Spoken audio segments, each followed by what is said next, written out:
gente começar.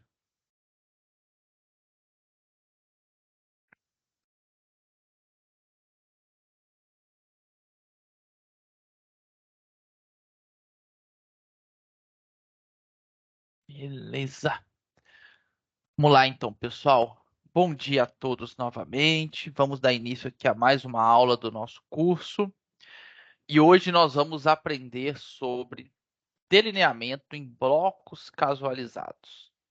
Então, das últimas duas aulas, né, nós falamos sobre delineamento inteiramente causalizado, que ele tem apenas dois princípios básicos da experimentação, que é a repetição e a casualização. Se você não sabe o que é princípio básico da experimentação, volta lá nas nossas aulas, na aula de pressuposição da análise de variância. Lá eu explico os três princípios básicos da experimentação. E como eu disse, gente, para quem trabalha com pesquisa, esses princípios básicos precisam estar muito claro na cabeça da pessoa quando vai do pesquisador, né, desculpa, quando vai montar um experimento.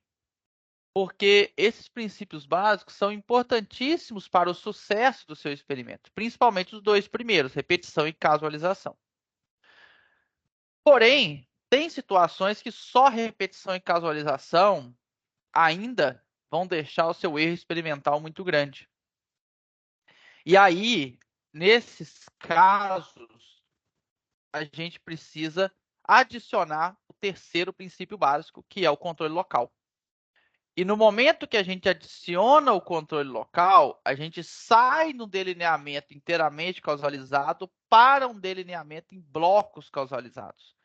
O controle local nada mais é do que dividir a nossa área experimental em blocos. Bom, e aí eu pensei, gente, essa questão de blocos, eu acho que para quem trabalha no campo, o experimento de campo é muito clara. Não tem muita dúvida, não.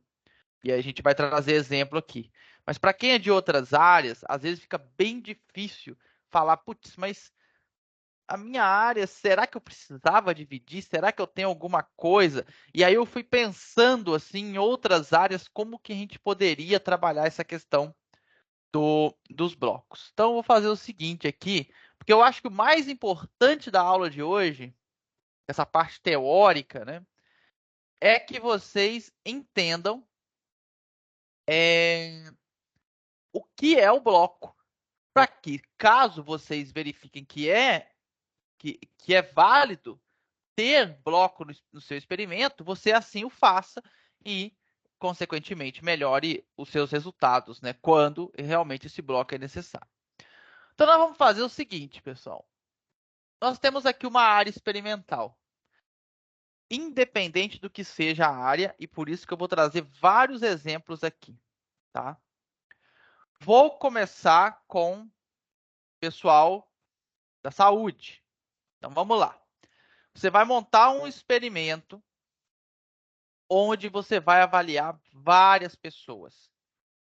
Vamos voltar novamente ao caso da vacina, que eu acho que fica bem claro para todo mundo, né? Porque está muito na nossa mente aí essa questão das vacinas. Então, vamos supor que você quer avaliar a eficiência das vacinas. E você vai aplicar Coronavac, AstraZeneca, Janssen, Moderna, né? Vamos supor que essas quatro, né? Pfizer. Você vai ter 5 tratamentos. Cada tratamento é uma vacina. E cada pessoa vai receber um tipo de vacina, né? Aí, como a gente falou, cada pessoa vai ser uma repetição. Então, cada vacina vai ser aplicada em várias pessoas, né? Você não vai aplicar a vacina em uma única pessoa, né? Não, você não vai ter como fazer as comparações depois. Então, o ideal é o quê? Vamos supor que a gente vai aplicar em 10 pessoas. Então, a Moderna vai ser em 10, a AstraZeneca vai ser em 10, a Pfizer vai ser em 10, e assim por diante. Coronavac em 10 e Moderna em 10. Né? Até aí, temos um experimento em DIC, tradicional. Né? Temos repetições, temos nossos tratamentos, experimento em DIC, toda a análise que vocês aprenderam a fazer ontem. Né? Quem perdeu a aula, depois assiste lá, não deixe de assistir, não. Mas vamos supor que dentro dessas pessoas, até por uma questão de dificuldade de encontrar pessoas, você variou muito a idade dessas pessoas. Então você tem pessoas com 20 anos tomando a vacina, pessoas com 30 tomando a vacina, pessoas com 50, até pessoas com 70 tomando a vacina dentro do seu experimento. E você, pelos estudos que você já fez, pelo que, né, outros pesquisadores têm falado, sabe que a idade vai ter um efeito ali dentro do seu experimento. Vamos supor, tá, gente? Exemplo, só entre aspas, tá? Vamos supor que a vacina ela funcione melhor nas pessoas mais jovens. Supondo isso, né, baseado em relatos, até em outros artigos, que ela funciona melhor em pessoas mais jovens, você concorda comigo? Vamos lá, acompanhe meu raciocínio. Você concorda que se você pegar as 10 pessoas que vão tomar Pfizer e forem pessoas de 20 a 25 anos, e as 10 que vão tomar Coronavac são pessoas de 50 a 55 anos, você pode ter um efeito da idade e talvez você vai falar que a Pfizer tem uma eficiência maior do que a Coronavac, mas tem um erro embutido aí em relação à idade, porque todo mundo que da Pfizer era uma idade muito inferior, de 20 a 25 anos. Todo mundo que tomou Coronavac já estava numa idade maior, né, de 50 a 55. Você concorda que pode haver aí um erro causado pela idade? E aí é onde a gente consegue entrar com o bloco dentro de um experimento de saúde. O que que nós podemos fazer? Nós podemos dividir, por exemplo, né, nós estamos falando aqui de idade, pode ter outras situações, tá? Por exemplo, a gente dividir a nossa área experimental por idade.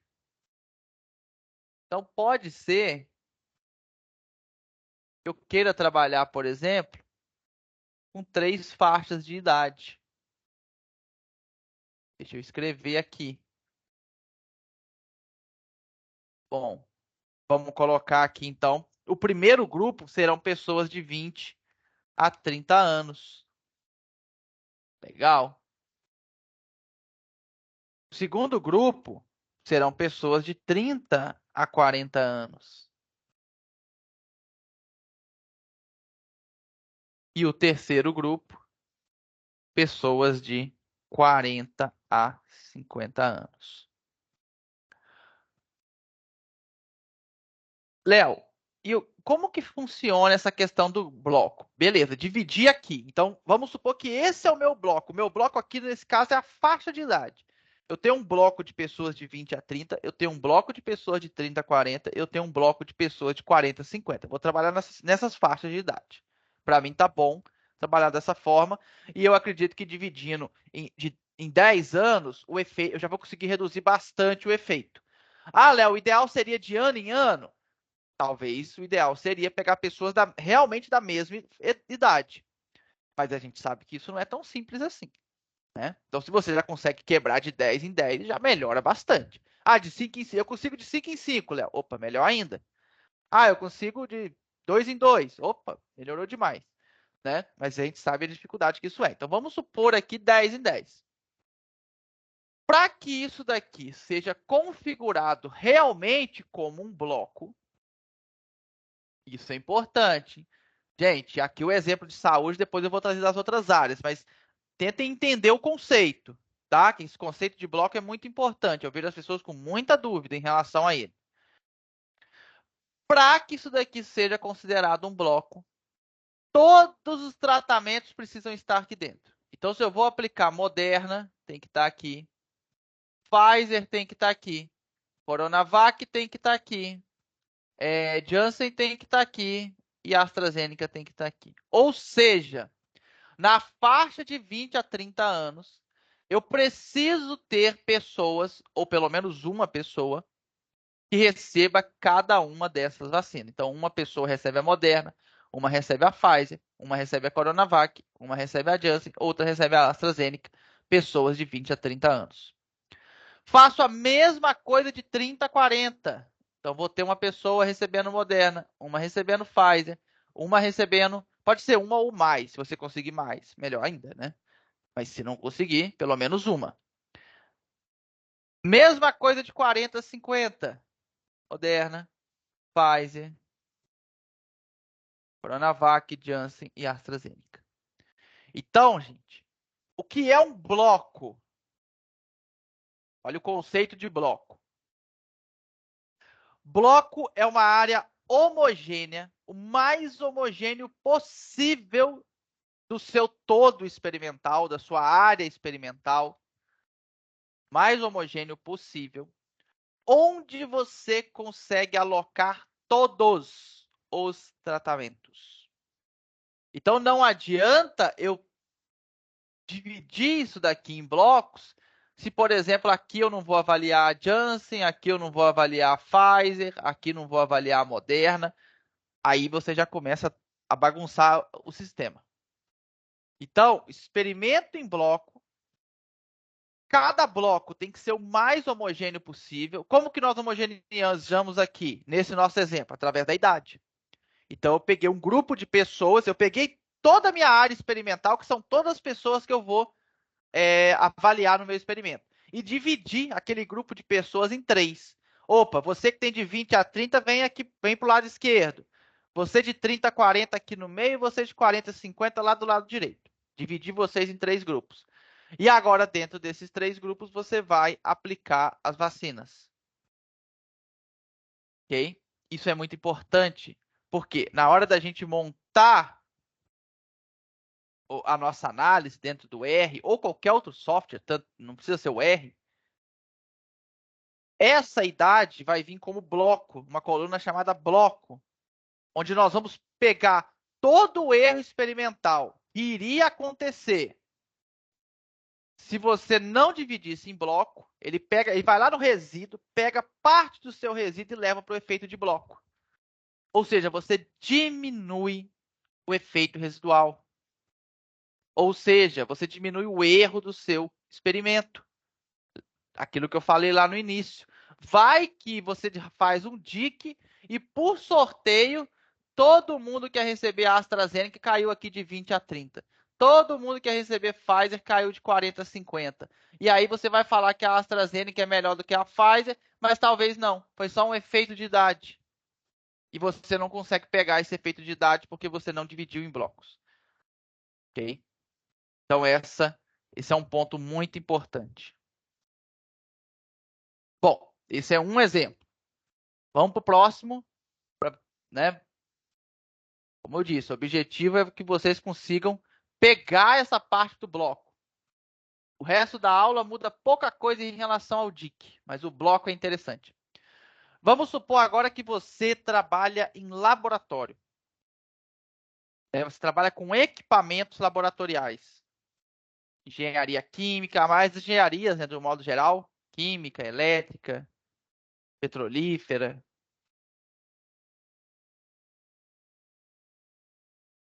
E aí, você tem várias amostras, né? Você tem lá os seus tratamentos, tal. Tratamento A, B, C, D. E você, dentro daquele tratamento, também vai ter várias repetições, né? Então, isso aí a gente já deixou bem claro que precisa ter as repetições. Então, para o tratamento A, eu tenho tratamento A, repetição 1, tratamento A, repetição 2, tratamento A, repetição 3 e assim por diante. Vamos supor que você vai avaliar esses tratamentos, né? Uma das análises que você vai fazer é utilizando um equipamento qualquer. Eu não conheço muito dos equipamentos, tá, gente? Então, mas para não falar besteira aqui, vamos supor que você vai usar um espectrofotômetro, tá? Para medir alguma coisa lá no espectrofotômetro.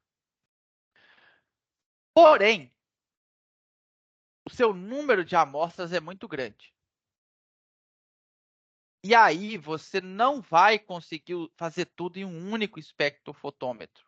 Ou em um único dia, por exemplo. Você vai fazer uma parte num dia, uma parte no outro, uma parte no dia seguinte. Isso acontece muito em laboratório, né, gente? tem uma fila de pessoas para usar o aparelho e você não pode simplesmente ficar com o aparelho uma semana. Aí você vai analisar um pedaço do experimento hoje, quarta-feira, o outro pedaço na outra quarta, o outro pedaço na outra quarta. Você concorda que isso pode trazer um efeito para o seu experimento? Aquela amostra está pronta, parte dela vai ser analisada, parte vai ser guardada. Às vezes congelado, às vezes em outra situação, mas vai ser guardada. Elas não estão sob as mesmas condições mais, você concorda? Né? Uma parte você avaliou hoje, outra parte quarta-feira. Olha o que vai acontecer durante 7 dias. Pior ainda o que vai ficar para outra quarta, que vai acontecer dentro de 14 dias. Então, quando acontecem essas situações, e mais uma vez isso é muito comum, né, nos nossos laboratórios, porque muitas das vezes nós temos um único aparelho para 30 pessoas usarem, o ideal é que você também divida em bloco a sua área experimental. E aqueles que já entenderam o conceito de bloco já vão saber o que vai ser o nosso bloco. Mas para aqueles que não entenderam, o nosso bloco agora vai ser a data de avaliação. Ou seja, nós vamos ter aqui dia 1, nós vamos ter aqui dia 2 e nós vamos ter aqui dia 3. Você concorda, ou tente acompanhar o meu raciocínio, né? Que se o tratamento 1, né? Ele cair todo no dia 1 e o tratamento 3 cair todo no dia 3, você pode ter um efeito de dia influenciando esse tratamento? Vai que lá para o dia 3, que vai ser daqui 14 dias, né? Você tem uma degradação da sua amostra. E aí ela vai apresentar resultados muito piores do que quem foi avaliado no dia 1.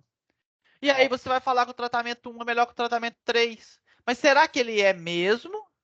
Ou ele só foi melhor porque aconteceu uma degradação ali da sua amostra e fez com que aquilo que foi avaliado no dia 3, todo mundo apresentasse resultado pior? Então, o ideal é que a gente divida em blocos. E cada bloco vai ser um dia da sua avaliação. Dia 1, avaliação 1.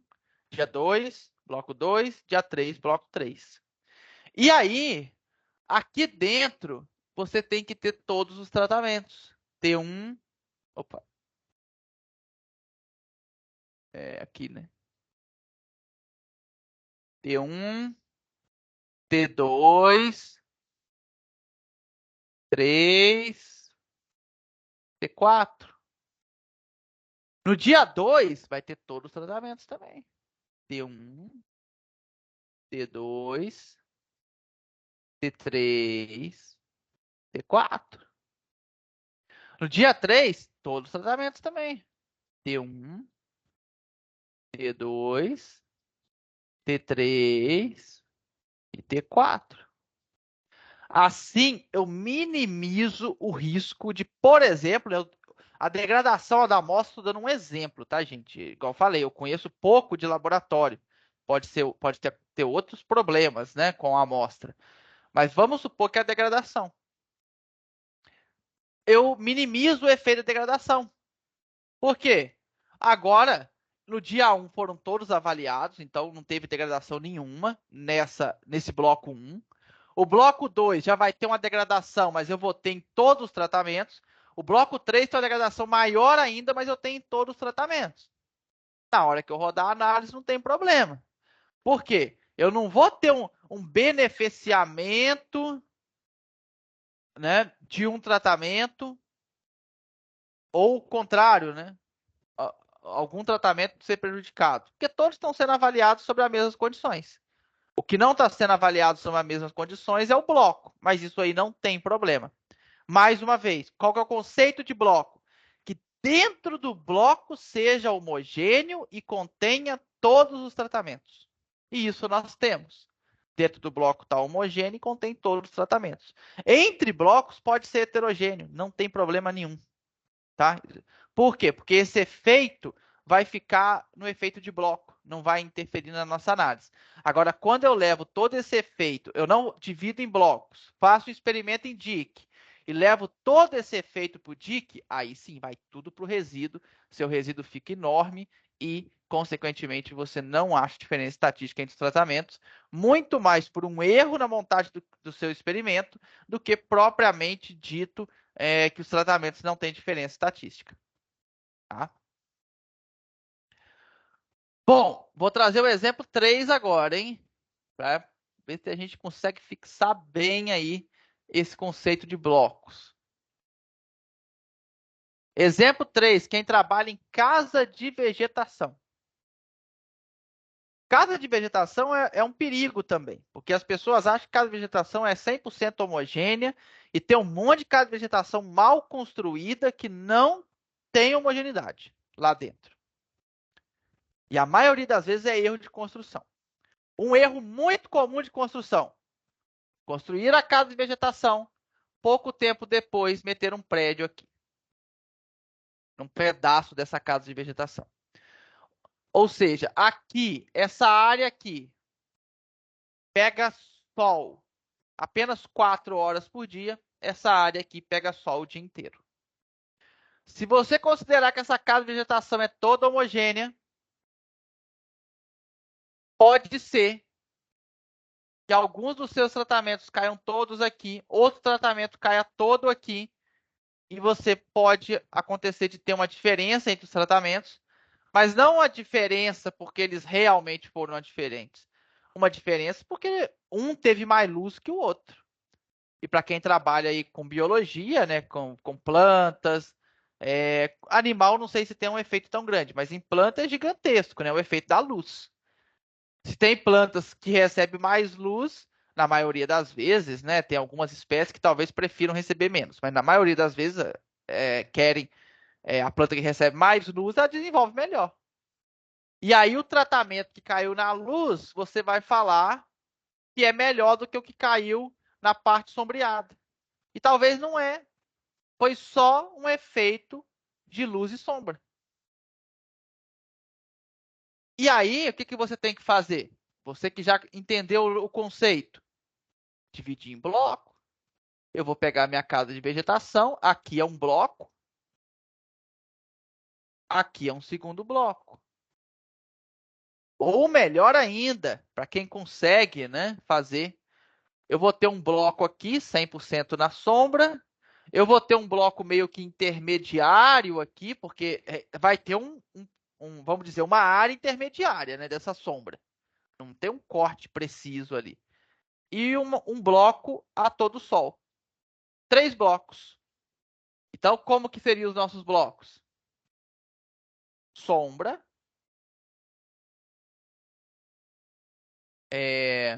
intermediário,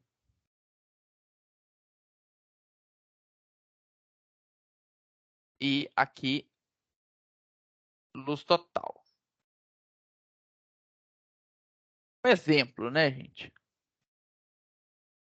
Então, agora, dentro de cada um aqui, nós vamos ter todos os nossos tratamentos também. Então, na sombra, eu preciso ter todos os tratamentos. T1, T2, T3. No intermediário, mesma coisa. T1, T2, T3. Na luz total, mesma coisa. T1, T2, T3. Porque aí eu minimizo, eu não vou eliminar 100%. É muito difícil conseguir eliminar 100%. Mas eu minimizo o efeito da luz beneficiando ou prejudicando algum tratamento. Já melhoro muito o meu experimento. Gente, eu já vi experimento de casa de vegetação que a pessoa usa, tem parte do experimento numa casa e parte na outra, trabalhando em DIC. Não façam isso, gente. O que garante que os efeitos de uma casa de vegetação é igual a outra? Pode ter até doença ou praga diferente de uma casa de vegetação para outra. Não dá para você considerar que elas são 100% homogêneas. Mais uma vez, talvez pouquíssimas universidades que tenham aí casa de vegetação que você pode realmente falar, não, essa daqui é homogênea mesmo. Tem controle de temperatura, tem controle de umidade, controle de irrigação, controle até de gás carbônico às vezes. Mas isso é raro, infelizmente. Tomara que algum dia a gente realmente tenha. Eu tive a oportunidade de trabalhar nos Estados Unidos e lá eles têm. Lá dá para falar que é homogêneo. Lá não tem problema.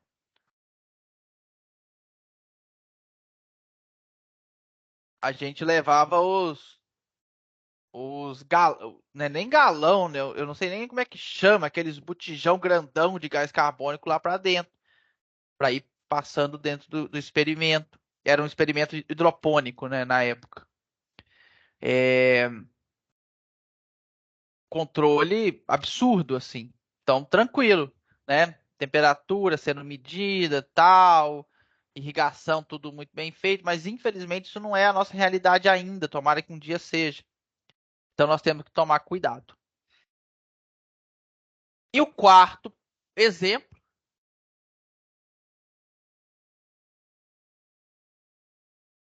é realmente uma área experimental de campo. A área experimental de campo, gente, tem dois fatores, tem três fatores no campo que são importantíssimos você como pesquisador olhar. Primeiro, a fertilidade do solo. O seu solo ele é homogêneo em toda a sua extensão, na sua área experimental, claro, ou não? Na minha região aqui, os solos mudam muito rapidamente. Essa questão. Por quê? Aí entra um segundo efeito, né, que eu ia falar depois, mas tem um segundo efeito que influencia muito aí na fertilidade do solo, que é a declividade do solo, né? Se você tem uma área com declive, uma área montanhosa, o topo da montanha ele é muito menos fértil do que a parte de baixo da montanha.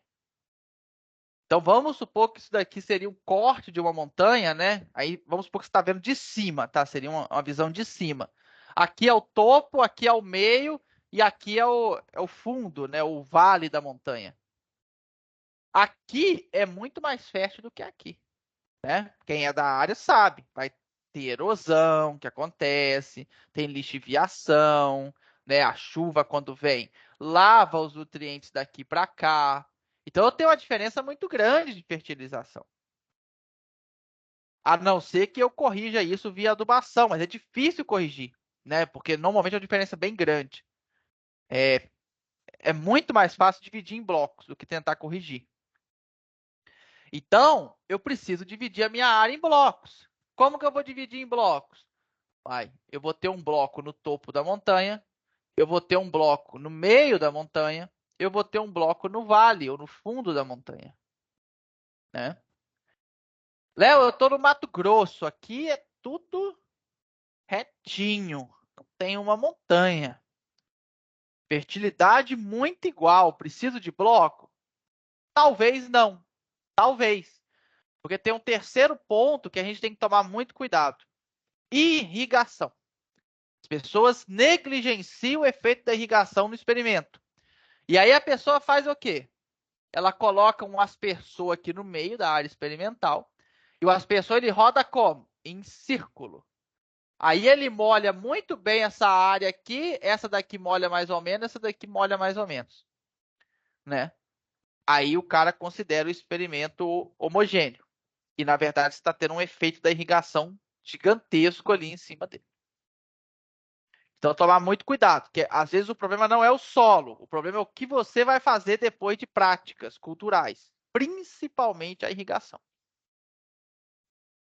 Outro fator que às vezes acontece, esse nem sempre, né? Doença de reboleira, nematóide, por exemplo. Doença de reboleira, gente, para quem não é da área, né, são doenças que ela ocorre meio apenas num ponto da sua área experimental. Ela não consegue de forma rápida, né, atacar toda a sua área experimental. Então ela fica mais reduzida a uma área específica. Isso a gente chama de doença de reboleira. que são doenças normalmente já conhecidas naquela área. Nematóide, às vezes cochonilha, alguma coisa nesse sentido, dependendo do tamanho da sua área experimental, né? Então você também tem que tomar cuidado com isso. Ó, se eu já sei que aqui eu tenho um problema de doença, eu vou montar um bloco em cima desse problema de doença. Se eu sei que tem uma área que não tem, opa, eu monto outro bloco lá, de forma, mais uma vez, que dentro do bloco seja homogêneo. Se acontece doença, dentro daquele bloco tem doença no bloco inteiro. Se não acontece doença, dentro daquele bloco não tem doença o bloco inteiro. Isso eu estou falando para dessas doenças de reboleira, tá, gente? Que normalmente a gente já conhece. É claro que tem doenças que vai vir que você não tem como saber. Isso daí vai para o erro experimental mesmo, não tem jeito do que fazer, não. Mas aquela que você já conhece, opa, essa eu posso resolver aqui o problema, não deixar ela ir para o erro experimental. Colocar ela dentro do efeito de bloco. E da mesma forma, né, como eu já disse, então, nesse bloco eu tenho todos os tratamentos. Nesse bloco eu tenho todos os tratamentos. E nesse bloco eu tenho todos os tratamentos. Dentro do bloco solo homogêneo, irrigação homogênea, fertilização homogênea, e todos os tratamentos estão presentes dentro do bloco. Tá? Então, esses são os 4 exemplos. No final da aula, se tem alguém, né, que tem um experimento um pouco diferente e quiser colocar aí no chat, né, depois a gente pode até trazer mais algum exemplo de como poderia montar. Bom, explicado o bloco, que como eu disse, na minha visão, é a parte mais importante da aula de hoje, porque se você não entender o que é o bloco, você não consegue aplicá-lo, a gente pode ir aqui para os nossos slides. Bom, algumas características então do DBC. Ele leva em consideração repetição, casualização e controle local. Então, tudo aquilo que a gente falou, a repetição tem que ter. E aqui, no caso, a sua repetição é o próprio bloco, né? Cada bloco já é a sua repetição. Então, quando você divide a sua área em controle local, você já está colocando repetição, não tem como. Né? Você já vai estar ali juntos os dois, repetição e controle local. E aí a casualização ela tem que acontecer dentro de cada bloco. Aí, dentro de cada bloco, você faz o sorteio ali da ordem dos seus tratamentos. Tá? Super tranquilo de fazer. Então, os tratamentos são divididos, né? Dentro de cada bloco, de forma casual, né? Tem que fazer a casualização. Ele geralmente é mais utilizado em experimento de campo, porque realmente, gente, experimento de campo, as áreas são sempre heterogêneas, é difícil ter área homogênea. Mas eu dei exemplo aqui para vocês de utilização de DBC, né? DBC é o delineamento em blocos ao acaso, tá, gente? Da utilização do DBC em outras áreas também. Então, não é limitado. Ah, não, DBC é só para experimento de campo. Não, isso é um erro grave que as pessoas cometem. Dá para usar DBC em outras áreas e melhorar a experimentação também, por que não? E a área experimental, né? Ela pode ser heterogênea, porém, dentro de cada bloco tem que ser homogêneo. Isso vocês têm que sempre ter em mente, que dentro do bloco as condições têm que ser o mais homogêneo possível. Controla as diferenças que ocorrem nas condições ambientais de um bloco para outro. Então, é o que eu falei, não tem problema, gente, de um bloco para o outro ter diferença. Na verdade, a gente espera que vai ter mesmo, que cada bloco vai ser bem diferente do outro. Mas esse efeito diferente a gente já vai tirar no efeito de bloco, então você não tem que preocupar com ele. O problema é quando você monta em DIC e todo esse efeito que a gente ia tirar de bloco, não, ele vai todo para o resíduo. Aí você lasca o seu experimento. Conduz a uma estimativa mais exata da variância residual, uma vez que grande parte da variação ambiental que ocorre entre os blocos, ela é isolada. Ou seja, a gente tira do resíduo aquela variação ambiental que ocorre entre os blocos. Isso melhora muito, na maioria das vezes, a nossa experimentação. Desvantagem. Sempre também, tudo tem desvantagem, gente. Nada é só vantagem, senão a gente usava só DBC. Pela utilização do princípio do controle local, há uma redução do número de graus de liberdade do resíduo. Isso vocês vão ver no exemplo daqui a pouco. Então, se eu pegar um experimento com 5 tratamentos e 4 repetições e realizar ele em DIC, ele vai ter 15 graus de liberdade. Se eu pegar esse mesmo experimento, 5 tratamentos, 4 repetições e realizar em DBC, ele vai ter 12 graus de liberdade. Então, eu perco o grau de liberdade do resíduo. Isso é, vamos dizer, um complicador. Lembra aquilo que a gente falou? O grau de liberdade do resíduo tem que ser no mínimo 10. O ideal é que seja maior do que 20. Né? Tudo aquilo que a gente falou continua valendo para cá. Então, se eu perco o grau de liberdade do resíduo, o que acontece? Eu tenho que aumentar o número de repetições ou o número de tratamentos. Então, às vezes, o experimento em bloco, você tem que fazer 5, 6 blocos, né, para compensar essa perda do grau de liberdade do resíduo. Isso acaba sendo uma desvantagem. A exigência de homogeneidade das parcelas dentro de cada bloco limita o número de tratamentos. Então, quando você divide em bloco, eu já falei que o bloco tem que conter todos os tratamentos. Então, não dá para você fazer um experimento em bloco com 1000 tratamentos. Dificilmente você vai conseguir uma área homogênea para ter 1000 tratamentos. Então, isso acaba sendo um limitante, tá? Em relação ao bloco.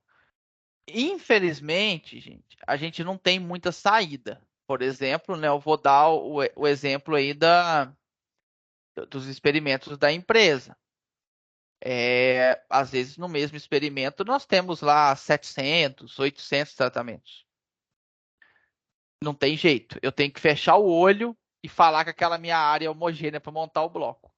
Eu não tenho outra opção, né? Melhor do que essa. Até teria, talvez, fazer um experimento em látis, mas a complexidade é tão grande que não vale a pena. Economicamente não vale a pena.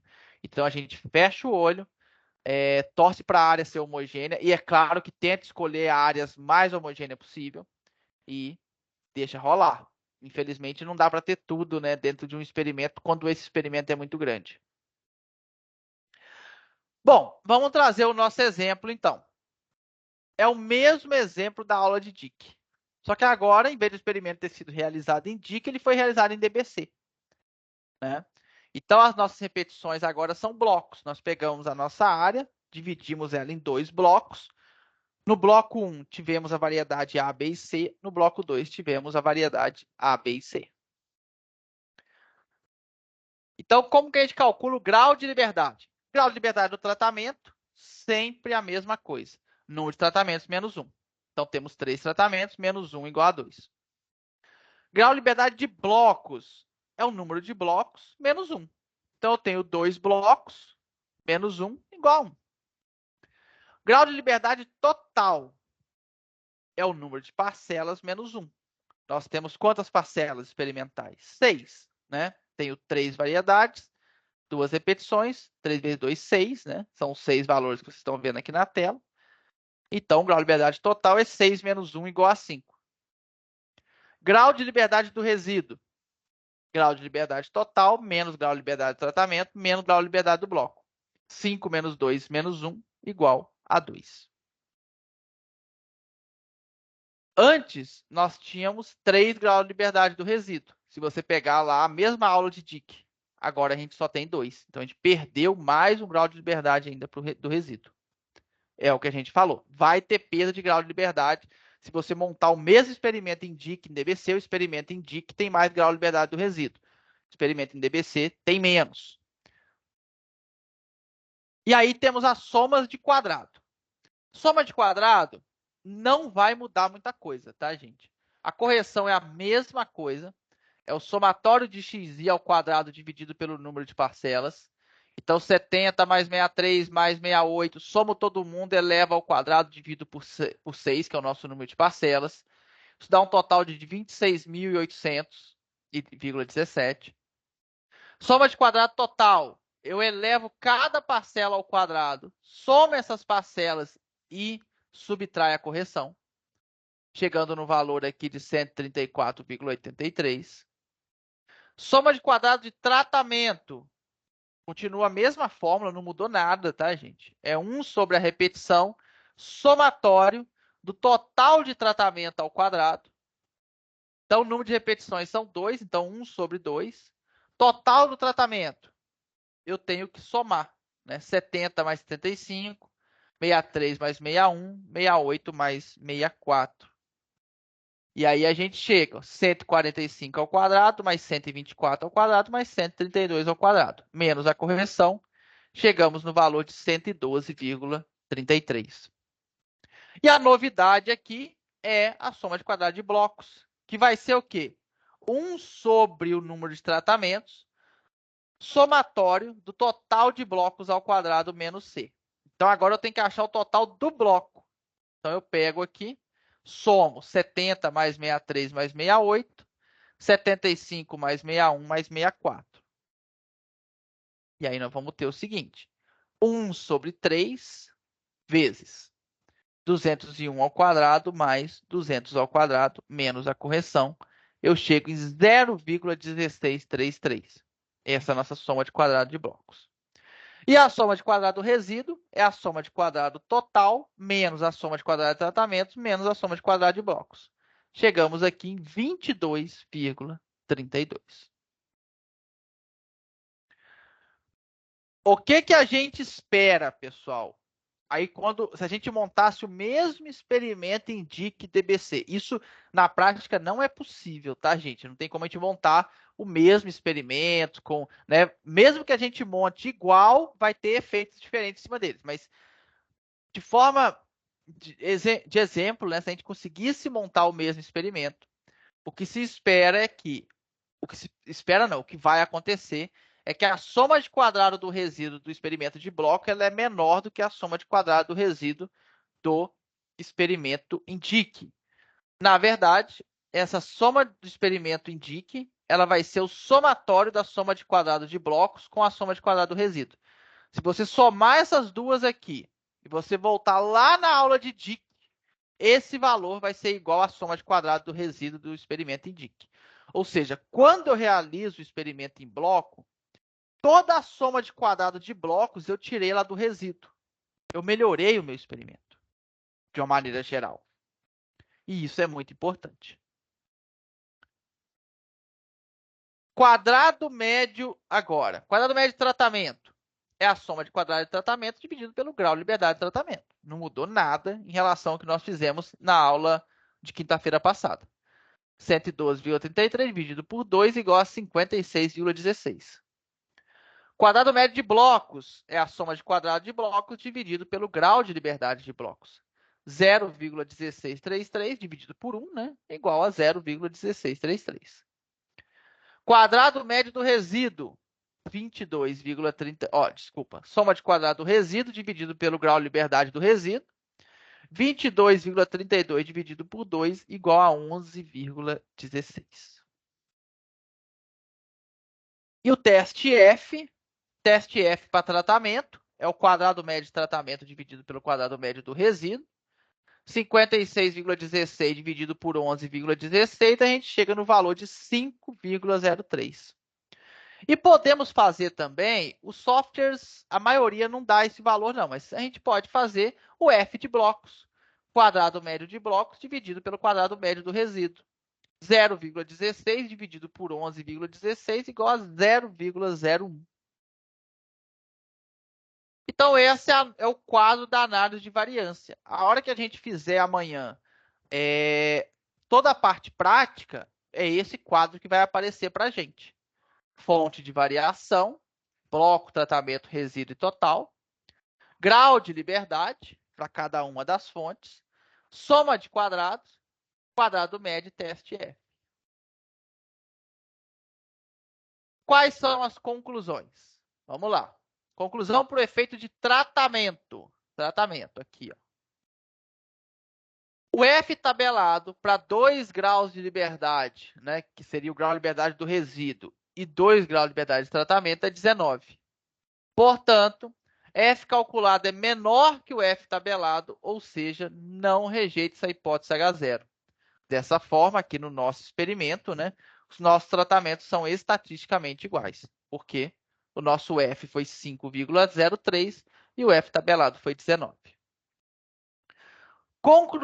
Conclusão para bloco. Essa conclusão aqui pouca gente faz, tá? O pessoal não dá importância a isso, não. Para quem vai trabalhar, vamos lá. Se você vai montar um único experimento, Léo, o meu é um experimento só, é de mestrado, estou montando, escrevendo a tese e indo embora. Essa conclusão de bloco aqui não vale nada para você. Se você é uma pessoa que vai repetir experimentos naquela área experimental, essa conclusão aqui ela é muito importante para você, tá? Talvez um aluno já de doutorado que vai realizar 2, 3 experimentos iguais naquela mesma área experimental, iguais não, semelhantes, né? Ou você já é professor também, você vai querer que os seus alunos, né, mesmo que mude o aluno, mas que os experimentos sejam montados dentro daquela área experimental, seguindo o padrão que você recomenda, né? Aí esse efeito de bloco aqui é muito importante. Vamos lá. O F tabelado para 1 e 2 graus de liberdade é 18,51. Então, fui lá na tabela, olhei, deu 18,51. Então, o F calculado é muito menor do que o F tabelado, né? O nosso F foi 0,01, ou seja, não rejeita esse H0. Aí, temos duas conclusões que podem ser muito importantes. Primeiro, a nossa área experimental é homogênea. Você achou que a área era heterogênea, dividiu em blocos, mas no final das contas não era heterogênea. E, na verdade, o experimento deveria ter sido montado em DIC. Você montou ele em DBC, você perdeu muito grau de liberdade do resíduo e não diminuiu quase nada a soma de quadrado do resíduo. Então, não valeu a pena. Qual a conclusão que você chega? Se você montar um novo experimento naquela área, um experimento semelhante a esse, você não vai trabalhar em DBC, você vai trabalhar em DIC, porque naquela área é mais indicado o DIC. Não é uma área homogênea, ela não é heterogênea igual você achava que era. Outro ponto, e esse é pior, tá, gente? Aí esse é complicado. Os blocos foram montados paralelo à heterogeneidade do terreno e desta forma os blocos não ficaram homogêneos. Em vez de você montar o bloco perpendicular à heterogeneidade, ou seja, dentro de cada área heterogênea, né, você monta um bloco ali para cada parte daquela área, não. Você montou o bloco seguindo a heterogeneidade. Aí, em vez do seu bloco ser homogêneo, ele é o mais heterogêneo possível. Aí você ferrou o seu experimento. Você dividiu em bloco, realmente a sua área precisava dividir em bloco, mas você montou o bloco da forma errada. E não é muito fácil, tá, gente? Dependendo da situação, montar os blocos, não. Às vezes a gente fala isso de montar os blocos errado, tal. Dependendo da situação, não é fácil. Principalmente experimento de campo, onde as áreas experimentais são muito grandes, às vezes não é fácil você verificar a heterogeneidade, não. Dá bastante trabalho. Bom, e aí só uma consideração final, que eu também já falei lá no exemplo de Dick, né? Provavelmente, né? Essa questão do tratamento não ser significativo ocorreu porque o grau de liberdade do resíduo é muito baixo, né? Então, mais uma vez, eu bato na tecla aí, trabalhar com pelo menos 10 graus de liberdade para o resíduo, e o ideal é que você consiga trabalhar acima de 20. Experimentos muito pequenos, né? Você não vai encontrar diferença estatística na maioria das vezes, e também não são confiáveis estatisticamente falando, né? Então, aqui a gente colocou para ficar mais fácil fazer o cálculo, claro, mas na prática você precisa ter experimentos um pouco maiores. Bom, vamos pegar aqui as perguntas de vocês, que eu acredito que teremos aqui. Vou ver aqui as do chat. Ah,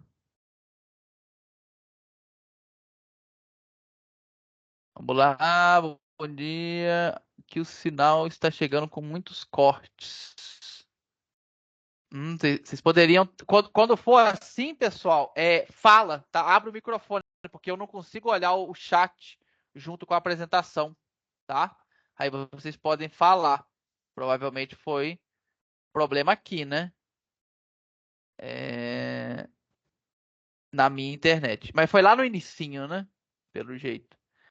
Bom, a pergunta aqui. Se eu tiver 4 blocos, onde em 2 eu noto algum efeito de posicionamento, e em 2 não posso seguir com os 4 blocos e excluindo a outlier, consigo corrigir possíveis problemas? Eu acredito que você está falando aqui em você perder parcelas, né? Pelo que eu entendi. Dá para trabalhar assim. Dá para a gente fazer a análise mesmo perdendo alguma parcela ali dentro do bloco. Você não precisa eliminar o bloco inteiro, você elimina só aquela parcela ruim, né? Aquele tratamento que ficou ruim. É claro que tem um efeito, gente. No momento que a gente começa a perder parcelas, a gente acaba tendo um efeito, diminui o grau de liberdade do resíduo, mas dá para trabalhar. Até porque em campo, igual eu já falei, não tem como. Principalmente experimento de campo, você vai perder parcela. Então, talvez quando você lê o livro de estatística, vai te falar: olha, o ideal é que não perca, experimento em bloco foi feito para não perder parcelas, mas a gente tem que trabalhar com a prática, pessoal. E a prática nos diz que a gente vai ter parcela perdida. Ó, ontem a gente finalizou umas análises de soja, trazendo um exemplo aqui para vocês. Nós temos, eu acho que em torno de 120 mil parcelas no total, tá? Que são várias áreas, né? Não é porque é tudo dentro da mesma área experimental, não. É espalhado no Brasil inteiro, né? São vários experimentos. Total aí de 120 mil parcelas, mais ou menos. Nós excluímos, numa análise de outlier, em torno de 6 mil parcelas. Então, assim, vai ficar muito buraco no experimento, não tem jeito. Imagina, 6 mil dá uma porcentagem boa aí, né? Deve dar uns 5% de perda, né? Que eu tive que eliminar, não tem jeito. Não tá boa a parcela, tem que eliminar. E aí, não tem jeito. Na hora de você rodar a análise, vai estar com parcela perdida. Paciência. É o que dá para fazer. O que eu não posso é muito melhor. Isso na minha visão, pelo menos, e pelo menos dos cientistas que eu trabalho. É muito melhor eu trabalhar com uma parcela perdida do que eu trabalhar com um dado ruim, um dado que eu não confio. Se eu não confio naquele dado, é melhor eu tirar ele da análise.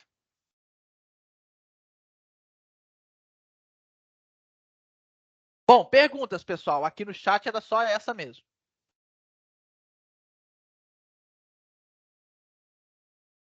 Leal, Pode falar. na realidade não é uma dúvida. Eu não consegui acompanhar as últimas aulas e aí eu estou assistindo atrasado. E eu vi que eu acho que é Mota, ele comentou outro dia contigo sobre aquele problema que eu tenho, Uhum. quando eu abro o arquivo ele vem em branco. E aí ele comentou alguma coisa que ia colocar no chat. Só que eu acho que foi no chat aqui do Team, da aula, né? E aí eu não consegui acessar. Será que tem como tu me passar ou pedir para ele colocar de repente lá no WhatsApp, que fica mais fácil? É que para mim é que Uhum. o chat só É, aparece de hoje, só né? aparece de hoje. É. Uhum. Eu vou ver se eu. Você tá aí, Adolfo? Como é que é o Tô nome sim, tô. dele? Adolfo? Ah, eu tinha entendido Arthur da outra vez. Ah, ele tá, Bom, o M de moto, Adolfo. bom Se dia, você bom dia. Eu puder posso colocar procurar, novamente. eu vou procurar de novo, aí eu mando por e-mail. Ou Vocês Silvio, se estão. você Ah, é. pode O me escrever, Adolfo porque não assim, tá no grupo, não.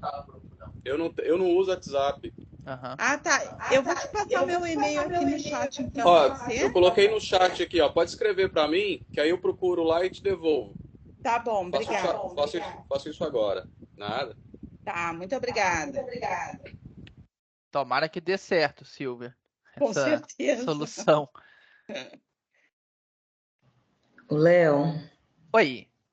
a minha experiência com o DBC foi um mestrado de uma aluna que a gente fez, até para dar, assim, não sei se foi correto também, mas experiência em laboratório, a gente tinha que fazer métodos de extração de um resíduo. Ok. E aí a gente utilizou 2 granulometrias diferentes. Então, tinha todos os tratamentos de uma granulometria mais fina e todos os tratamentos de uma granulometria bem diferente, mais grossa, para ver também a influência, né, da superfície de contato aí na extração de substâncias antioxidantes, né? Essa era a resposta, atividade antioxidante. E aí a gente queria verificar se tinha efeito as diferentes granulometrias na atividade antioxidante dos extratos, sabe? Então a gente viu que para algumas respostas, como compostos fenólicos, a gente tinha, mas em outros métodos a gente não conseguiu observar diferença significativa entre esses blocos, assim, o efeito de bloco, né? Na verdade, não foi percebido. E aí também a gente verificou dentro do bloco se tinha diferença entre os tratamentos, assim. Então, ele dá bastante resposta, né? Esse tipo de delineamento. Isso. E no seu caso, só para eu ter certeza, dentro de cada granulometria, você tinha só uma repetição de cada tratamento ou você tinha mais repetições? Foi o meu erro. Eu tinha uma repetição de cada, eu tinha aquilo que eu falei, eu tinha uma repetição, mas eu tinha triplicata da leitura, né? Ah, perfeito. Mas do método de extração, não, eu tinha um em cada bloco. Um em cada bloco, tá. Eu vi que foi meu erro Então seria experimental. seria um DBC mesmo. Porque na semana que vem eu vou falar de análise fatorial, de experimento fatorial, e o seu caso seria, assim, bem legal fazer o fatorial, mas aí você teria que ter, dentro de cada granulometria, ter repetições do seu tratamento, sabe? Ter, sei lá, método de extração 1, repetição 1, método de extração 1, repetição 2, método de extração 1, repetição 3, dentro daquela granulometria. Aí na outra granulometria a mesma coisa. Aí a gente entra no que a gente vai ver semana que vem, tá, gente? Que é experimento fatorial. Que aí dá para você tirar mais conclusões ainda. Mas aí você teria que ter a repetição. Como no seu caso você não tem, é o DBC mesmo, igual nós estamos fazendo aqui mesmo. Não, é questão de planejamento mesmo. Que aí eu fui me atentar depois que já estava em curso, mas vivendo e aprendendo, né? Agora, com os alunos de C, a gente está fazendo um planejamento de misturas. Que aí eu ainda não consigo, eu tenho a matriz toda pelo estatística, mas eu queria ver se eu conseguia fazer pelo R. Né? Então, a gente tem meios de fermentação com resíduos diferentes e aí porcentagens diferentes cada um, né? Então, no ensaio 1 tem 100%, 2 tem 100% do outro. Aí, bom, você sabe bem disso, são 10 ensaios nessa matriz, aí eu fiz repetição, como tem essa variação de fermentação, fiz repetição deles também. Mas nesse curso a gente não vai ver isso, né? Não vai ter o script do planejamento de misturas, né? Específico, não. Eu acredito que dentro de fatorial encaixe bem a análise que você vai precisar fazer, tá? Agora, específico de planejamento de misturas, não. Tá joia. Obrigada, Léo. De nada. Silvia tá com a mão levantada. Pode falar. Assim, ó, seguindo o que a Joelise, né? Desculpa. Josiele. Josiele, tá. Não, Joelise mesmo. Joelise? Tá. Tá. Tem uma Porque Josiele, temos uma então, com a mão Josiele levantada. aqui. Desculpa. Joelise, tava falando. Nós fizemos aqui também um trabalho meio que parecido. No caso, são 3 granulometrias diferentes, tá? feitas em ultrassom, a extração do extrativo, né? E eu fiz em triplicata também. E aí a ideia, a gente fez uma parte das análises, mas a parte dos antioxidantes, que a Joelise, no caso, já fez, eu ainda estou esperando, porque a gente está com dificuldade de adquirir o reagente. Mas aí daria para fazer tranquilo, né? Porque eu tenho de cada, foram feitos em tempos diferentes, né? E aí em cada um deles eu tenho em triplicata. Sim, dá para você rodar a análise. A questão de usar a triplicata como repetição é aquilo que a gente já conversou, né? Às vezes a gente tem aí a questão da correlação entre os erros, mas vamos dizer, pode tentar rodar uma análise utilizando a triplicata como repetição, rodar uma outra análise só com a média para ver se não vai ter um efeito ali, né? Que a triplicata às vezes ela traz esse efeito para gente, mas dá para rodar sim. Tá, joia. Obrigada. Agora, então, a Josiele. Eu confundi aqui, a Josiele tá com a mão levantada também. Sim, Léo, seguinte, eu tenho experimento, eu tenho um pouco de dificuldade, às vezes, de compreender a dinâmica do meu experimento, né? Eu fiz o que deu para fazer. Eu tenho 2 cultivares, né? Okay. Esse é um fator com 2 níveis, e tenho o fator coletas, que é um fator temporal, né? Que é um fator com 13 níveis, 13 coletas no decorrer do tempo. Eu fiz o. Na mesma cultivar, naquela mesma parcela, você coleta 13 vezes. Isso, na verdade, não na mesma parcela, no mesmo bloco. As no 13 mesmo bloco, coletas estão.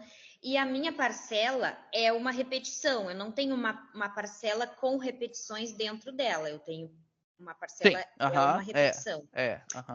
Eu casualizei as coletas dentro dos blocos, porque eu tenho uma declividade nos blocos. Eu tenho um experimento com irrigação, com retorno da solução nutritiva, então, com bomba, então ele tem uma declividade, então lá na ponta ele tem tem uma altura maior e depois menor, então casualizei dentro dos blocos.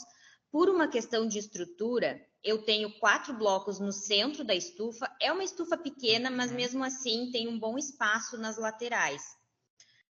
O que acontece? Não consegui casualizar as cultivares por uma questão de estrutura, porque eu precisava ter a cultivar na mesma caixa, porque se eu observasse um problema no caso de solução nutritiva, de correção específica para aquela cultivar, de deficiência, eu poderia estar causando uma toxidez na outra, se eu tivesse elas no mesmo bloco. Então, não casualizei nos blocos. E não consegui casualizar os blocos na estufa, por conta também da estrutura do cano, fazer a volta na estufa. Não tinha essa estrutura disponível. Mas eu tenho 4 blocos de um lado e 4 blocos de outro. Porém, a estufa é pequena, os blocos no centro, aquela coisa toda. Eu posso ter, depois, quando analisar os dados, algum dado de efeito nos blocos adjacentes, né? Nos blocos laterais, os da ponta. Por quê? Eu tive problema de vegetação nativa no início do experimento, de um lado da estufa, que foi demorado 2 meses para conseguir autorização ambiental para fazer a poda. Então, vários problemas às vezes acontecem. Então, eu fico normal, tá, gente? Experimentação é isso mesmo, né?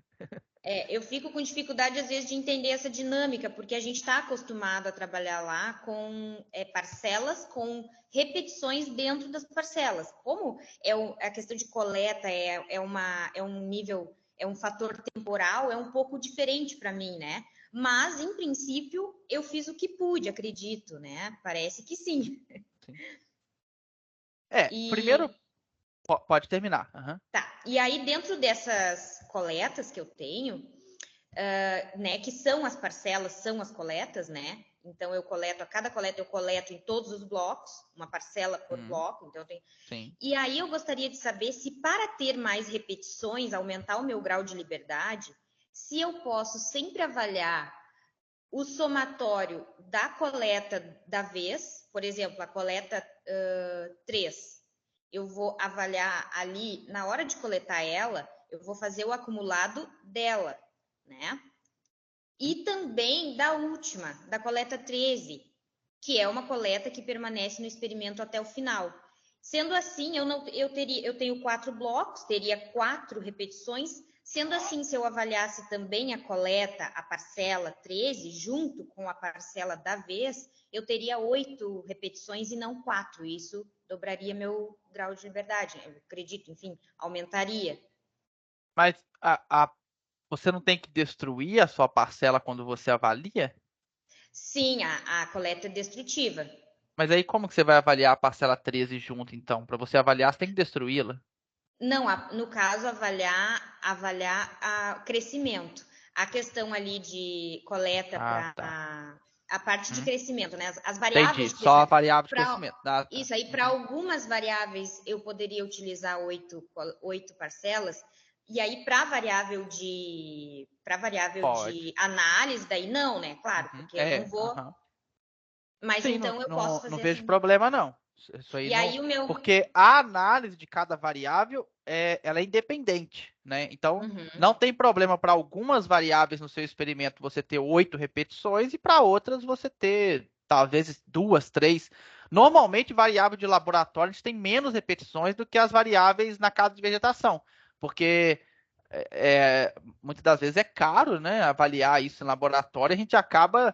Eu tenho 8 repetições, mas para o laboratório eu vou levar só 2, né? Isso acaba Sim. acontecendo por uma questão financeira mesmo, e faz parte, gente. É o que eu falo, bem-vindo à experimentação real. Porque quando a gente mostra esses exemplos, tudo bonitinho, funcionando, é uma beleza, né? Mas quando a gente vai para a realidade, às vezes é bem diferente do que o que a gente dá para fazer. Igual você falou, putz, eu tive um efeito de planta daninha, né, no início do meu experimento, que demorou 2 meses para retirar. Tem chance, sim, dele dar um efeito dentro do seu experimento, claro, né? Porque, né, eu não sei assim, aí só olhando mesmo, né? Só indo na área experimental para olhar, mas eu não sei o quanto que ele impactou dentro de alguma das suas parcelas, né? Mas infelizmente, tipo assim, é uma coisa que não tem o que fazer, né? Sim, sim. Não, eu fico mais tranquila, porque essa dinâmica de coletas é um pouco confusa às vezes, né? Porque a gente trabalha com o fator tempo como um fator, né? E aí os meus graus de liberdade, nesse sentido, quantos seriam? Que eu fico confusa também um pouco. Você vai ter muito grau de liberdade aí, né? Porque você está falando. São quantas variedades que você tem? São 2. São 2 variedades com 4 blocos, 2 vezes 4, 8. Você vai avaliar isso 13 vezes. Aí talvez você vai querer. Se você for fazer uma avaliação por tempo de coleta, seria 8, né? Agora, no momento que você colocar o tempo de coleta, aí vai ser 8 vezes 13, isso vai dar mais de 100 aí de grau de liberdade. Você já está falando para essas variáveis avaliar, né, aquele que fica até no final, né, todas as vezes. Então, grau de liberdade, acho que você não precisa se preocupar, não. Vai Ah, que ser bom, bem que bom. alto aí em relação ao grau de liberdade. Tá, ok, muito obrigada. Fico De tranquila, então. nada. Mais alguma pergunta, pessoal? Quem estava com a mão levantada já foi todo mundo, né? Mais alguém?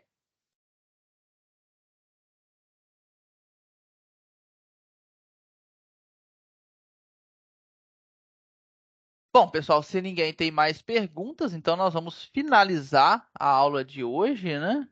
É, E aí a gente dá continuidade amanhã. Amanhã a parte prática, né? Como que a gente roda agora o experimento em blocos dentro do R. Vocês vão ver que muda pouca coisa e no momento que vocês entenderem uma análise, fica muito fácil entender para as outras. Igual o colega até perguntou de DQL ontem. Se vocês entenderem o DIC e o DBC, trocar para rodar DQL é moleza. Até porque o Easy Nova, você só troca o número do design lá e ele já roda a análise para você. Então sim, é bem tranquilo mesmo, tá? Então, quem não assistiu a aula de ontem, é legal você assistir, colocar lá os problemas que se você tiver algum problema. E igual eu falei, gente, não é só rodar, é entender aqueles resultados que estão saindo, né?